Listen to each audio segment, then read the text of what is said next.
séparés de nous, dispersés. Bon, voilà, il s'appelle Séri Hervé.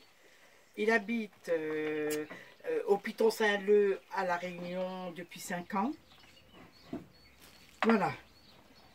Alors, je fais partie des anciens enfants dits enfants de la Creuse. Je suis le plus jeune d'une fratrie de 6 enfants, 2 sœurs et 3 frères, tous transplantés en métropole. Alors, il énumère tous mes frères et sœurs, j'énumère, Séri Ginette, Séri Paulette, Séri Bello, Séri Georges, Séri Antoine, Séri Hervé, nés tous au tampon. Le 14 décembre 2016, j'ai pu récupérer une copie de mon dossier à la direction Enfance-Famille de Conseil départemental de Saint-Denis. Mon dossier me semble complet, puisqu'il est constitué de 90 pages. J'ai donc lu et relu et analysé mon dossier. J'ai découvert des choses incroyables. Les services sociaux de l'époque, les enquêteurs des différents services, les tribunaux, ont mal agi envers les ex-mineurs.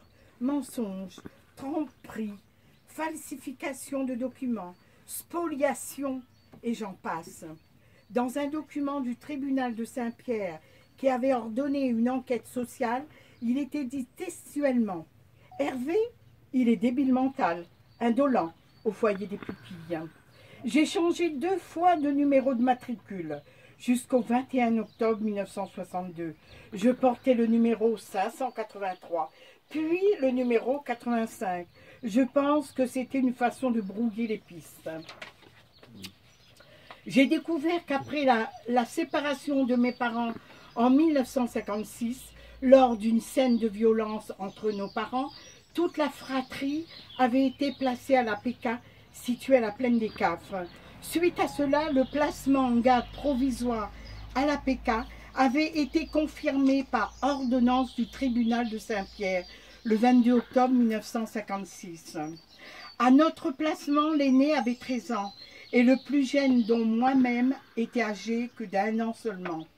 Or, cet établissement n'était pas agréé pour recevoir des enfants de moins de 3 ans qui relevaient d'une pouponnière à la Providence de Saint-Denis.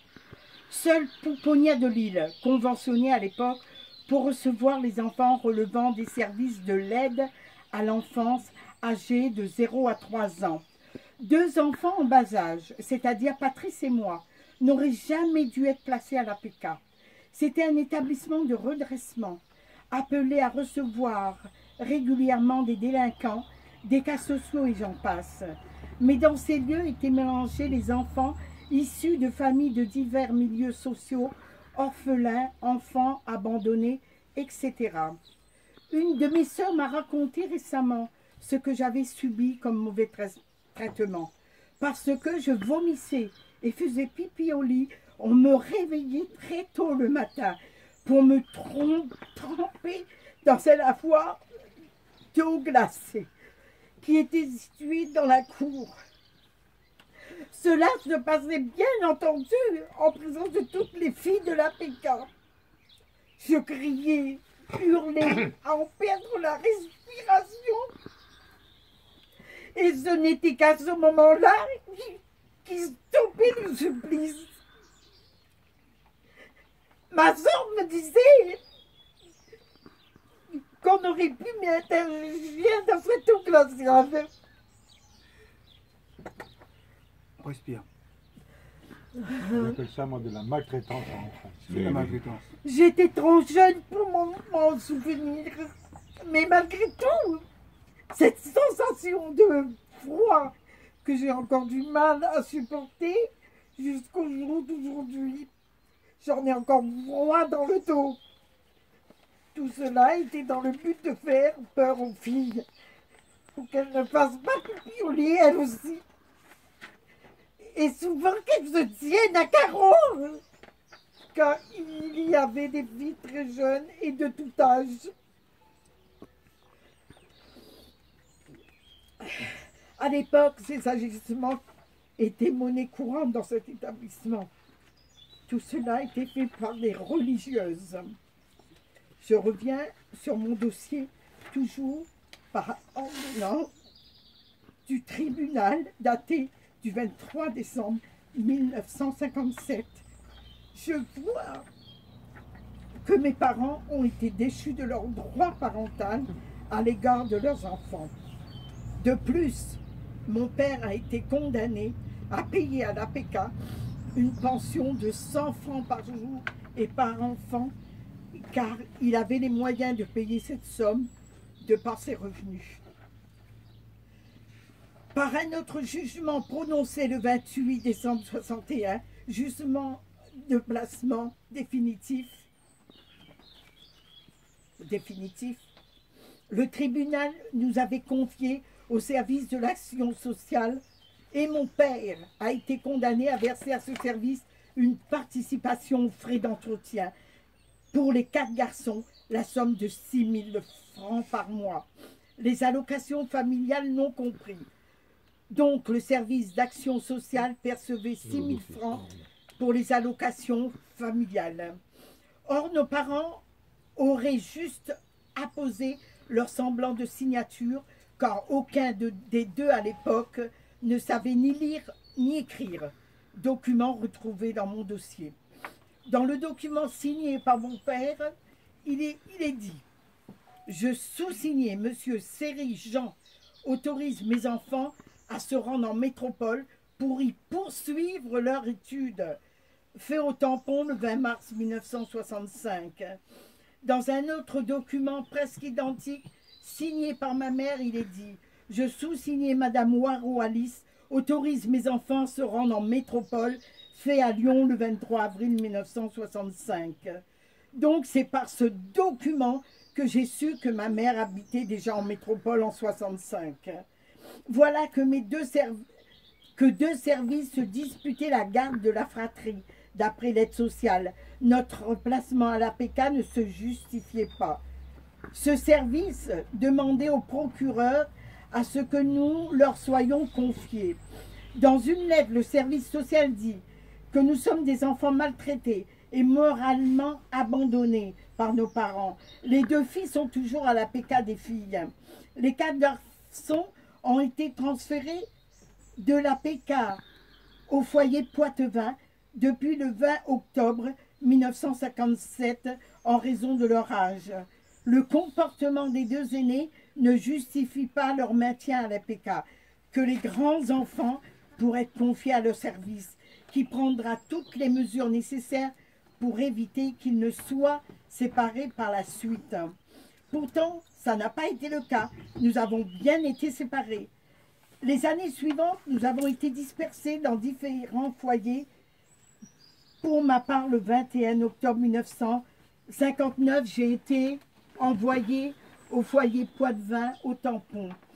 Le jugement de divorce de mes parents avait été prononcé le 20 novembre 1959 par le tribunal de Saint-Pierre. Puis en décembre de la même année, suite à un problème de santé, j'ai été envoyée en métropole pour y subir une opération à l'hôpital de Saint-Vincent-de-Paul à Paris. Retour à La Réunion le 18 avril 1960 au foyer Poitevin, puis au foyer des pupilles à Saint-Denis, pouponnière des filles de Marie. Quelques mois plus tard, à l'âge de 5 ans, j'ai été placée dans une famille d'accueil au village de Dodane, commune de la Possession, avec mon frère Patrice, âgé de 6 ans, et mon frère Georges, âgé de 10 ans, qui nous avait rejoints quelques mois plus tard. La gardienne de la famille d'accueil était une personne très âgée, vivant seule avec ses 6 enfants, filles et garçons. Un seul de ses enfants était mineur, âgé d'une vingtaine d'années. Il nous avait mis très rapidement au travail dans les champs, et ce, malgré notre âge, notre jeune âge. Nous avons été exploités, mal nourris, battus, maltraités, humiliés par certains enfants de la gardienne, de véritables bourreaux, et en particulier une de ses filles qui nous faisait subir les pires atrocités. Nous étions terrorisés, mes frères et moi. Au fil du temps, les travaux des champs devenaient quotidiens. Je me souviens qu'on nous emmenait en haut du village sur un plateau d'où ils avaient des champs. Notre travail, c'était de gratter à la pioche. Ces champs qui étaient immenses pour enlever toute l'herbe. Quand ils revenaient nous chercher, il fallait que le sol soit impeccable, sans une herbe. Sinon, nous prenions aussitôt une raclée. À la moindre petite bêtise, nous étions roués de coups. Un jour, alors que je m'amusais à courir derrière un poulet qui s'était échappé de son enclos, je l'avais malheureusement tué en lui donnant un coup de bâton sur la tête. Mais bien sûr, je ne l'avais pas fait exprès, des bêtises d'enfant. J'ai reçu une correction avec le bâton que j'avais frappé ce poulet. Ce même bâton avec lequel nous étions battus régulièrement. Le lendemain, c'était un dimanche matin. Comme punition, une des filles de la famille d'accueil m'avait accroché avec une ficelle autour du cou ce poulet crevé que j'avais tué la veille. Elle m'a obligé d'aller à l'église avec ce poulet accroché à mon cou pendant toute la durée de la messe, ainsi que sur le chemin du retour jusqu'à la maison. Vous pensez bien quel sentiment de honte et d'humiliation j'ai pu ressentir à ce moment-là. C'était pour moi insupportable.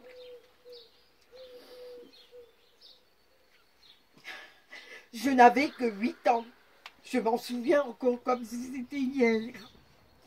Tous les enfants du village se sont moqués de moi à la sortie de la maison. Même les adultes. Comment des êtres humains pouvaient faire subir de tels sévices à des enfants? Un jour, mon frère Patrice avait fait une bêtise dans le jardin. Ce jardin étant situé en contrebas de la maison. Une des filles s'en est aperçue. Elle lui avait lancé un caillou au visage, le blessant gravement à la lèvre. Puis elle l'avait laissé sans soin, malgré que ça saignait abondamment. Il porte encore aujourd'hui la cicatrice de cette blessure. Avec tout ce que nous subissions, mes frères et moi, nous étions en plus mal nourris. Patrice et moi étions chargés après l'école d'aller chercher les restes de repas de la cantine qui étaient stockés dans une grande poubelle. Ces restes étaient bien entendu destinés à engraisser les cochons de la famille d'accueil. Mais comme nous étions souvent affamés sur le chemin du retour, on fouillait en cachette dans la poubelle pour trouver quelque chose à manger. Il fallait surtout pas se faire prendre, car c'était la correction assurée. Parfois c'était mangeable, et bien souvent c'était pourri, plein d'asticots, à cause des mouches et la chaleur.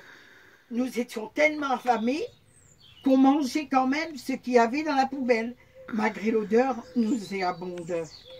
Cela m'a tellement marqué que je m'en rappellerai toute ma vie. Moi, je peux dire que pendant mon enfance, j'ai souffert de la faim. Quant à mon frère Georges, âgé de 5 ans, de plus que moi, lui aussi, il a eu son lot de souffrances. Un jour, il a disparu. On n'en avait pas su où il était parti. Nous étions encore plus malheureux de ne plus le voir. La famille d'accueil n'a jamais voulu nous dire où notre frère était parti. Ce n'est que 51 ans plus tard, c'est-à-dire le 14 décembre 2016, en récupérant mon dossier de la DAS, que j'ai enfin su où était passé mon frère Georges. Il avait été placé dans un foyer loin de nous, dans le village d'Elbourg, situé dans le cirque de Salazie. Une note de service d'aide sociale dit que Georges avait été renvoyé de l'école en 1964 en raison de son insolence, que le directeur ne voulait plus le reprendre, qu'il semblait souhaitable de le placer à Elbourg. Je ne l'ai revu qu'à notre départ pour la métropole, c'est-à-dire en 1965. Je n'avais que 10 ans. Lorsque j'ai été exilée vers la métropole avec mes 3 frères, nous avons appris que nous allions partir pour la métropole, seulement quelques jours avant. Et bien entendu, nous étions très contents de partir en France. Car à cette époque, on nous faisait croire que la France était le paradis. Que toute la famille serait réunie qu'on ferait des grandes études, que plus tard on aurait une bonne situation et surtout qu'on viendrait en vacances à La Réunion. De nos petites têtes d'enfants, on espérait tous des jours meilleurs, surtout d'échapper de cet enfer qu'on vivait au quotidien dans cette famille d'accueil. Mais là, cette joie que nous avions de pouvoir partir n'était pas partagée par la famille d'accueil, qui nous avait roué de coups pour avoir montré notre joie.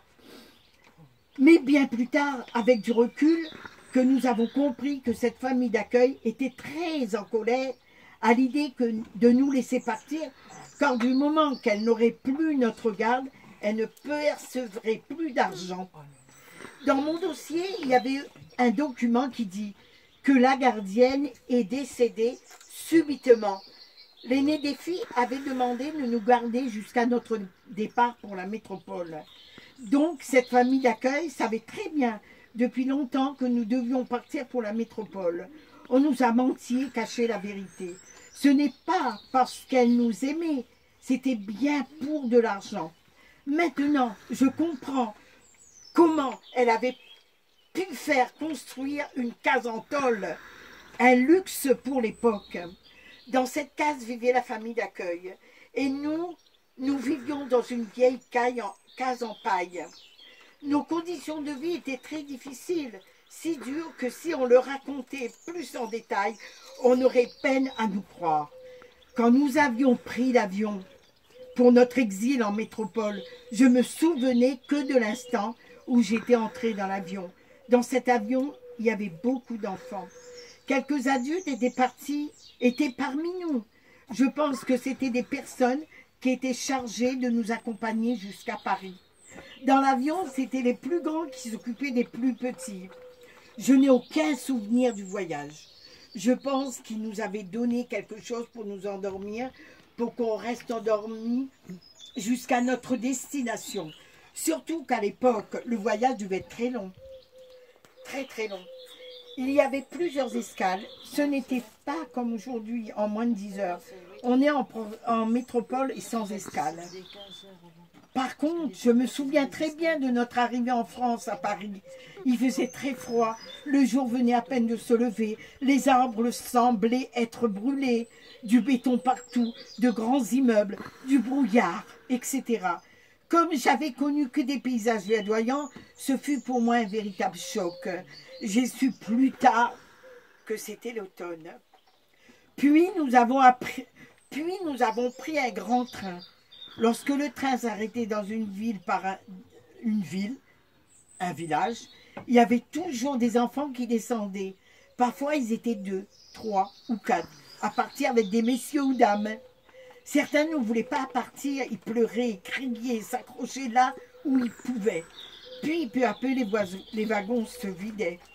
Il y a quelques semaines de cela, j'ai téléphoné à mon frère Patrice. Il m'a raconté qu'il avait si peur qu'on soit séparés. Dès que le train s'arrêtait, il me poussait dans un coin de wagon et ne me lâchait plus.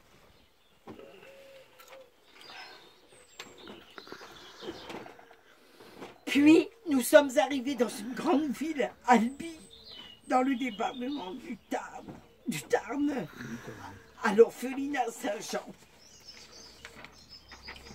Pour moi, ça ressemblait à une prison. Et comme si cela ne suffisait pas, nous avions encore été séparés entre mes frères et moi, dispatchés dans différents groupes. Quelques jours plus tard, avec le groupe dans lequel je m'étais retrouvée, j'étais face à moi-même. Nous avions été conduits dans un petit village qui s'appelle Gosse, au sud-est du département, où l'orphelinat avait une colonie de vacances. À proximité de cette colonie, l'orphelinat avait une ferme. Et pendant plusieurs jours, ils nous avaient fait ramasser des pommes de terre qui servaient à nourrir tous les pensionnaires de l'orphelinat durant toute l'année. Ce n'est qu'en 1968 que j'ai appris l'existence de mes deux sœurs aînées, qui elles aussi avaient été exilées quelques années avant nous en métropole, car j'étais trop jeune pour me souvenir d'elles. Ma sœur aînée Ginette avait été placée à Lyon. Lui dit à Lyon Mais je fais une correction. Ma sœur n'a jamais été placée à Lyon, mais elle a été placée à la Salette, dans l'Isère, et elle devait se faire religieuse. Par chance, elle a rencontré un frère qui avait sa robe, qui a voulu quitter sa robe pour se marier avec ma sœur. Je tiens à le dire. Bon, voilà, parce que dans ces pensions de redressement, on nous faisait parcourir des chemins pour qu'on se fasse religieuse. Bon, ma sœur a eu cette chance. Bon. Ma seconde sœur Paulette à Pau, chez les religieuses, où cette dernière a été exploitée, cloîtrée dans cette institution jusqu'à sa majorité à 21 ans. Elle non plus ne savait pas où nous étions. À sa majorité, ma sœur aînée, qui habitait à Selongé en Côte d'Or, avait fait les démarches pour nous retrouver. Elle souhaitait tous nous réunir à l'occasion de son mariage. Ça n'a pas été facile pour elle de nous retrouver. La DAS et les curés de l'orphelinat de Saint-Jean ne lui avaient pas facilité la tâche. Dans ses recherches, elle avait rencontré énormément de difficultés pour retrouver toute la fratrie.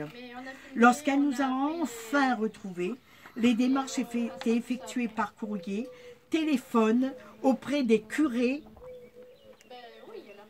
ont été très compliquées. Tous les motifs étaient bons pour ne pas donner leur accord. Coût du voyage trop élevé, lieu de mariage trop loin, éloigné, etc. Ils ne voulaient pas qu'on assiste à son mariage. Ma sœur avait tellement insisté auprès de l'orphelinat qu'ils ont fini par nous autoriser à assister à son mariage. Nos retrouvailles se sont très bien passées, chargées d'émotion et de joie. Enfin, après toutes ces années, nous étions tous à nouveau réunis, plus de 10 ans de séparation. C'est aussi à cette occasion que j'ai revu ma mère. Ma sœur l'avait invitée à son mariage. Je n'avais aucun souvenir d'elle, car je n'avais qu'1 an. Lorsque notre placement avait été prononcé par le tribunal de Saint-Pierre, nous devions rester qu'une seule semaine chez ma sœur. Les événements de mai 68 ont fait de nous des heureux, parce qu'ils sont restés longtemps. Cela nous avait permis de rester un peu plus longtemps ensemble, environ 1 mois. Après autant d'années de séparation, cela représentait beaucoup pour nous d'être à nouveau réunis. Mais hélas, cela avait suscité la colère chez les curés. Pourtant, ma sœur avait informé le père supérieur de l'orphelinat Saint-Jean. Parce qu'il faut se dire une chose, à l'époque, il n'y avait pas de téléphone, c'était que par télégraphe, et il n'y avait pas de carburant pour rouler, il n'y avait pas de train, et donc mes frères étaient bloqués, et eux, ils étaient heureux de rester 1 mois. Ils étaient heureux. Et quand ça a refonctionné le train, donc ils ont pu rentrer. Mais alors, ils étaient bons. Par télégramme, et même par téléphone, qui étaient les seuls moyens de communication pendant ces événements. C'était la grève générale dans toute la France. Tous les moyens de transport étaient paralysés. Après la grève, quand nous avions pu revenir dans le Tarn, nous avions été réprimandés par les curés parce que nous ne sommes pas rentrés à la date qui nous avait été fixée pour le retour. Pourtant, ce n'est pas notre volonté, mais ils n'ont rien voulu entendre.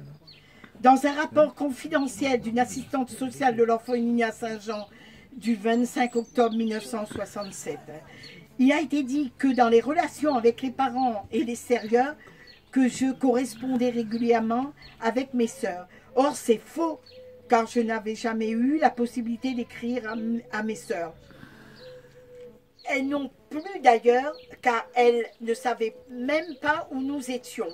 En 1969, j'étais âgée de 13 ans. On m'a annoncé que j'allais partir chez un vétérinaire pour y passer mes vacances d'été, de juillet à août. Ce jour-là, on devait me conduire chez ce vétérinaire. Or, ça n'a pas été le cas. Un curé est venu me chercher à bord d'une 4L. Il m'a conduit dans les monts de la Conne, à 95 km d'Albi, dans une ferme. Le curé m'avait dit d'attendre dans la voiture. Il est entré dans la maison, puis environ 10 minutes plus tard, il est revenu me chercher. Je suis donc entrée à mon tour. Il m'a présenté à 2 vieilles personnes. Le curé m'a dit, tu vas rester ici pour les vacances et en septembre, je reviendrai te chercher. J'ai été déposée là comme un vulgaire paquet dans cette ferme perdue dans un petit hameau à Canac d'une dizaine d'habitants. Hélas, au mois de septembre, à mon grand désespoir, il n'est jamais revenu me chercher comme il me l'avait promis. C'est à ce moment-là que j'ai compris que je n'étais pas venue dans cette ferme uniquement pour les vacances, mais bel et bien pour y rester définitivement. Je me suis retrouvée avec un couple de personnes âgées qui ne parlaient que le patois entre eux. Je ne comprenais pas un seul mot de ce qu'ils me disaient. Quand ils s'adressaient à moi, ils faisaient l'effort de me parler en français. J'ai dû apprendre le patois, à en perdre l'usage de ma langue créole. Ce couple de paysans avait une petite ferme de seulement 12 hectares, dont 6 vaches, 2 cochons, des lapins, des poules et des canards. Ces gens vivaient sans confort, pas d'hygiène et aucun aménagement pour m'accueillir. Je n'ai jamais compris pourquoi ce curé m'avait confié à des gens qui n'avaient pas les critères requis pour accueillir des enfants. Dans la maison, il n'y avait pas d'eau courante, pas de toilette. D'ailleurs, j'étais la seule maison du hameau qui n'avait pas d'eau courante. Nos besoins, nous, le faisions dans l'étable, dans la rigole, où les vaches faisaient elles aussi leurs besoins. J'allais chercher de l'eau à un lavoir au milieu du hameau. C'était ma corvée quotidienne, entre autres. Plusieurs allers-retours étaient nécessaires avec des seaux qui contenaient une vingtaine de litres que je portais à bout de bras pour la consommation journalière. Été comme hiver, mes tâches étaient quotidiennes.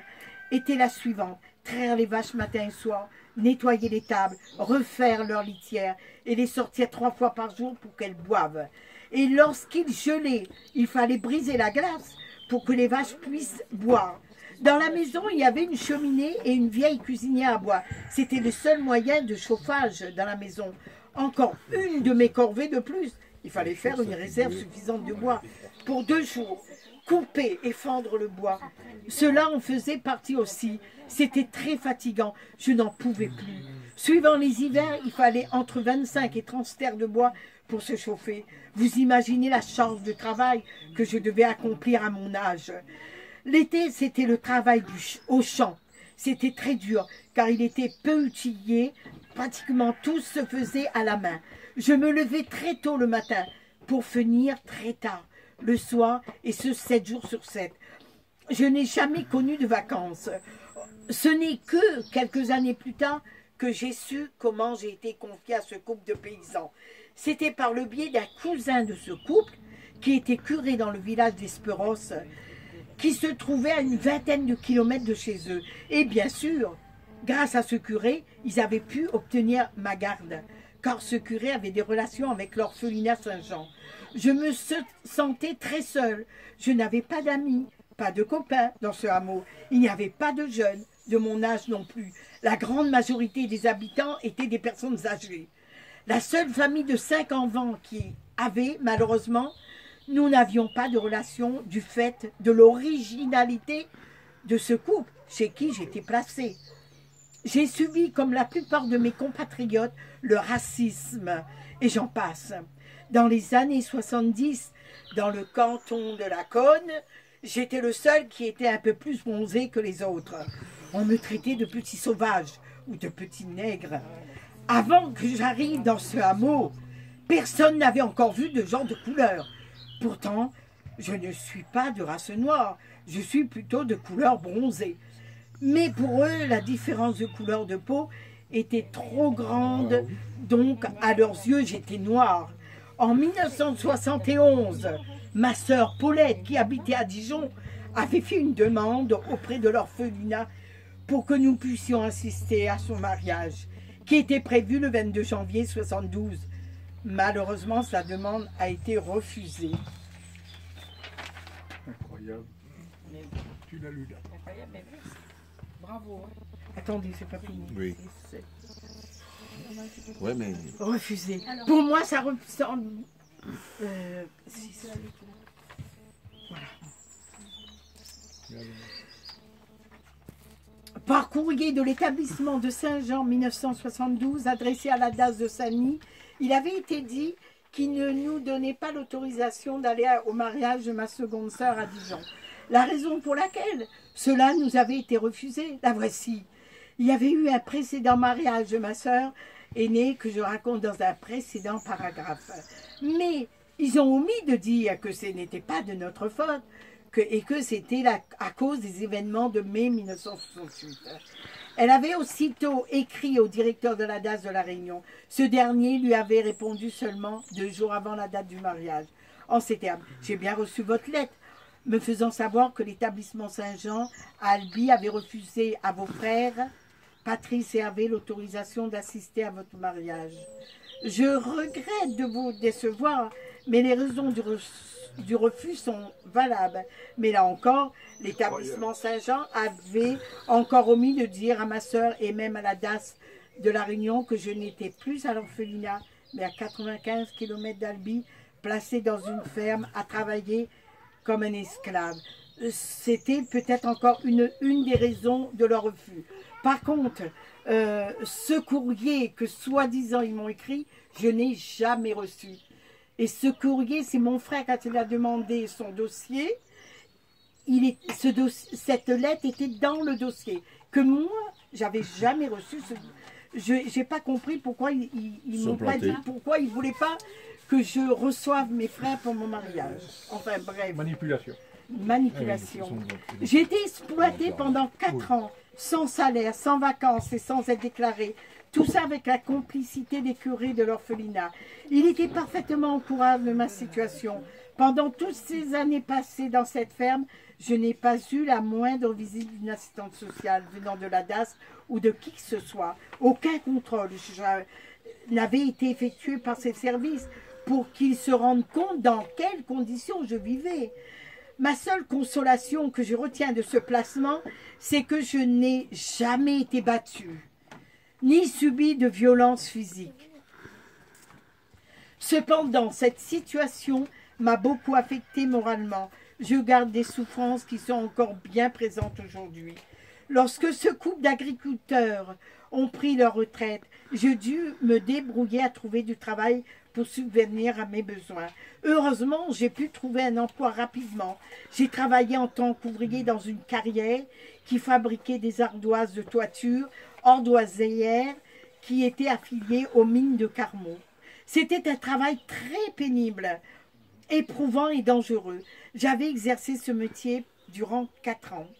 L'orphelinat avait eu l'audace de demander à mon employeur de leur verser la totalité de mon salaire.